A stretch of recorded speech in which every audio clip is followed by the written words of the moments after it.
La Crique de l'Aube a le plaisir de vous présenter les musiciens de Brême des frères Grimm. Un meunier possédait un âne qui, durant de longues années, avait inlassablement porté des sacs au moulin, mais dont les forces commençaient à décliner. Il devenait de plus en plus inapte au travail. Son maître songea à s'en débarrasser. L'âne se rendit compte qu'un vent défavorable commençait à souffler pour lui et il s'enfuit. Il prit la route de Brême. Il pensait qu'il pourrait y devenir musicien au service de la municipalité. Sur son chemin, il rencontra un chien de chasse qui s'était couché là. Il gémissait comme quelqu'un qui a tant couru que la mort le guette. « Alors, Taillot, pourquoi jappes-tu comme ça ?» demanda l'âne. « Ah, dit le chien, parce que je suis vieux, parce que je m'alourdis chaque jour un peu plus, parce que je ne peux plus chasser, mon maître veut me tuer. Je me suis enfoui, mais comment gagner mon pain maintenant ? Sais-tu, dit l'âne, je vais à Brême pour y devenir musicien.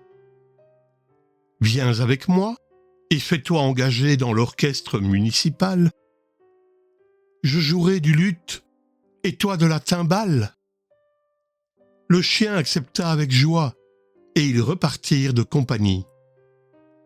Bientôt, ils virent un chat sur la route qui était triste comme 3 jours de pluie. « Eh bien, qu'est-ce qui va de travers, vieux Raminagrobis ?» demanda l'âne. « Comment être joyeux quand il y va de sa vie ?» répondit le chat. « Parce que je deviens vieux, que mes dents s'usent et que je me tiens plus souvent à rêver derrière le poêle qu'à courir après les souris. Ma maîtresse a voulu me noyer. J'ai bien réussi à me sauver, mais je ne sais que faire. Où aller ? Viens à Brême, avec nous. Tu connais la musique, tu deviendras musicien. » Le chat accepta et les accompagna. Les 3 fugitifs arrivèrent à une ferme. Le coq de la maison était perché en haut du portail et criait de toutes ses forces. « Tu cries à nous casser les oreilles ?» dit l'âne. « Que t'arrive-t-il donc ?»«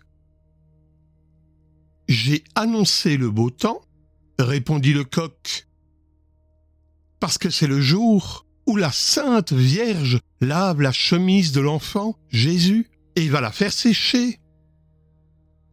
Mais, comme pour demain, dimanche, il doit venir des invités, la fermière a été sans pitié.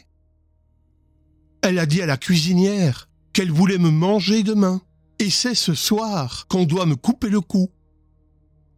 Alors, je crie à plein gosier pendant que je puis le faire encore. »« Et quoi, Chanteclair ?» dit l'âne.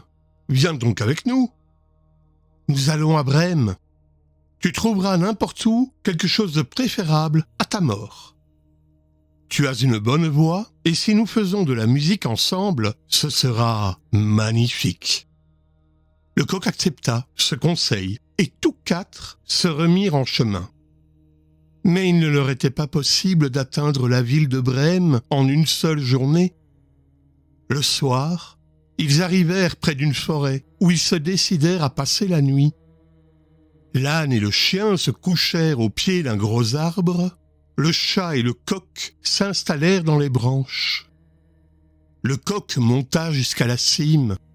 Il pensait s'y trouver en sécurité. Avant de s'endormir, il jeta un coup d'œil aux 4 coins de l'horizon. Il vit briller une petite lumière dans le lointain. Il appela ses compagnons et leur dit qu'il devait se trouver quelques maisons par là. On y voyait de la lumière L'âne dit « Levons-nous et allons-y. Ici, le gîte et le couvert ne sont pas bons. » Le chien songea que quelques os avec de la viande autour lui feraient du bien. Ils se mirent donc en route en direction de la lumière, et la virent grandir au fur et à mesure qu'ils avançaient. Finalement, ils arrivèrent devant une maison brillamment éclairée, qui était le repère d'une bande de voleurs. L'âne, qui était le plus grand, s'approcha de la fenêtre et regarda à l'intérieur. « Que vois-tu, Grison ?» demanda le coq. « Ce que je vois, » répondit l'âne, « une table servie avec mets et boissons de bonne allure. Des voleurs y sont assis et sont en train de se régaler. Voilà ce qu'il nous faudrait, » repartit le coq. « Eh, oui, » dit l'âne, « si seulement nous y étions. » Les 4 compagnons délibérèrent pour savoir comment ils s'y prendraient pour chasser les voleurs. Finalement, ils découvrirent le moyen. L'âne appuierait ses pattes de devant sur le bord de la fenêtre. Le chien sauterait sur son dos et le chat par-dessus. Le coq se percherait sur la tête du chat. Quand ils se furent ainsi installés, à un signal donné, ils commencèrent leur musique.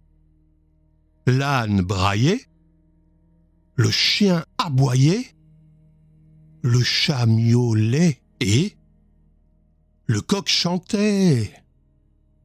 Sur quoi, ils bondirent par la fenêtre en faisant trembler les vitres. À ce concert inhabituel, les voleurs avaient sursauté. Ils crurent qu'un fantôme entrait dans la pièce et, pris de panique, ils s'enfuirent dans la forêt. Nos 4 compagnons se mirent à table, se servirent de ce qui restait et mangèrent comme s'ils allaient connaître un mois de famine. Quand les 4 musiciens eurent terminé, ils éteignirent la lumière et chacun se choisit un endroit à sa convenance et du meilleur confort pour dormir. L'âne se coucha sur le fumier, le chien derrière la porte, le chat près du poêle et le coq se percha au poulailler. Et comme ils étaient fatigués de leur long trajet, ils s'endormirent aussitôt. Quand minuit fut passé, les voleurs virent de loin que la lumière avait été éteinte dans la maison et que tout y paraissait tranquille. Leur capitaine dit « Nous n'aurions pas dû nous laisser mettre à la porte comme ça. » Il ordonna à l'un de ses hommes d'aller inspecter la maison. L'éclaireur vit que tout était silencieux. Il entra à la cuisine pour allumer une lumière.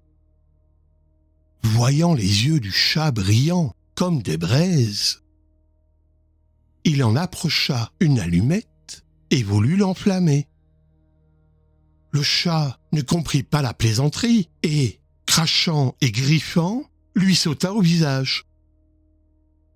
L'homme fut saisi de terreur.